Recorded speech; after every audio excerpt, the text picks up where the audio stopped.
বিশ্বনবী পাগলের মতো একবার হাউজে কাউসারে যাবেন, একবার সিরাতে যাবেন, একবার পুলসিরাতের দিকে, একবার হাউজে কাউসারের দিকে পাগলের মতো দৌড়াতে থাকবেন। তার কোন গুনাহগার উম্মত যাতে জাহান্নামে ঢুকে না যায়, সেদিন কেউ সুপারিশ করতে পারবে না বিশ্বনবী ছাড়া।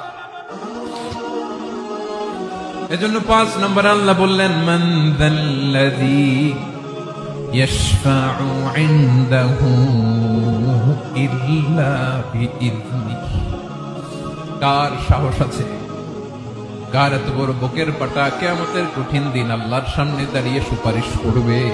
কারো ক্ষমতা, কারো ক্ষমতা নাই। বিশ্বনবী সেদিন সিজদায় পড়ে উম্মতের জন্য কাঁদবেন, সবাই কাঁদবে, নফসি নফসি, আল্লাহ আমারে বাঁচাও, আল্লাহ আমারে বাঁচাও। বিশ্বনবী বলবেন, উম্মতি উম্মতি।